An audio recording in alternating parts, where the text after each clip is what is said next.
680's Richard Southern joins us. Richard, Canada's economy is humming along nicely according to new numbers out today. We got the GDP numbers in, and kind of a good surprise, Francis, in that the Canadian economy had its best monthly gain in 2 years. It grew 0.5%, the economy, over May, and 2.6% on a year-over-year basis. So some pretty good numbers compared to what we've seen lately.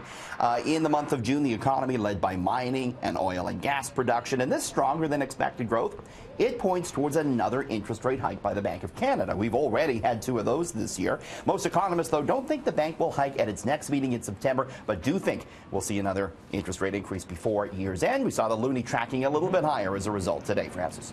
Well, Facebook says it has detected attempts to interfere with upcoming elections in the U.S. Yeah, this is a big worry and something Facebook is really trying to crack down on now. The social media network says it's identified a coordinated effort to use its network to influence American politics ahead of the midterm elections, which happened in the States in November. It said it's banned 32 pages and accounts that were engaged in this inauthentic behavior and that had organized some real-world events.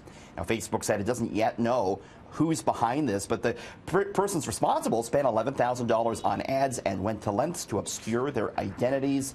Facebook stock got beaten up last week. It was up slightly today, but this a big concern for the company. Very bad press, very bad news for Facebook. They're trying to crack down on it, Francis.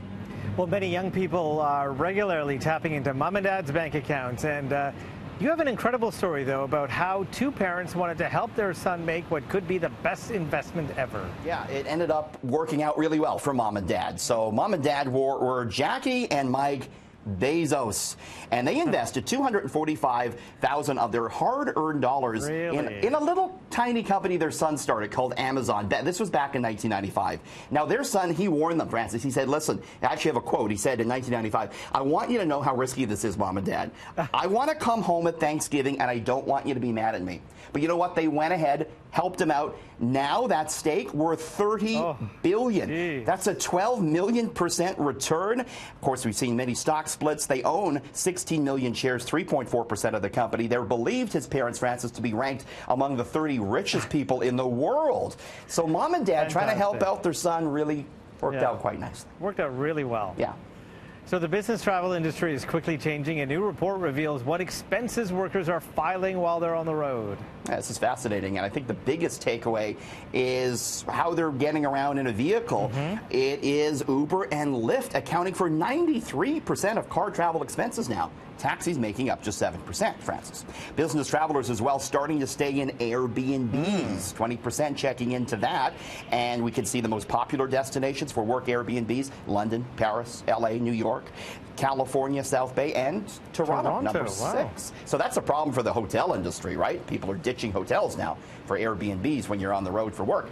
As well, not dining out at restaurants so much. They're expensing Uber Eats and Grubhub receipts. We're seeing as well employees spend money on Starbucks, with the average receipt expensed from that company totaling $13.21. So the changing habits of the business traveler. Wow.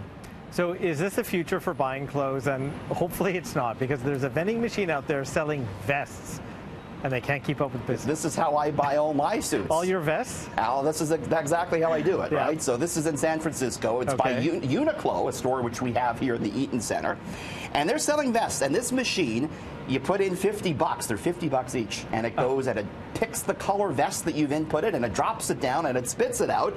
And would you believe, Francis, this machine does $10,000 in business every month. That's crazy. Makes tons of money. The concept not new. Uniqlo rolling out all sorts of vending machines for clothing.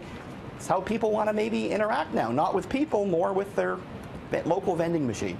And you know, if you're out and you just want to change your outfit, well, you just Apple Pay and buy a new vest. You've stained your clothes, you just go buy a new shirt.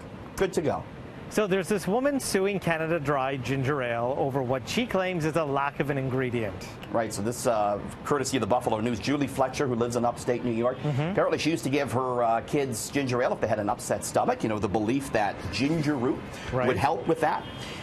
Turns out, though, she finally looked at the ingredients, and there's no ginger on Canada. There's no ginger in Canada Dry ginger ale.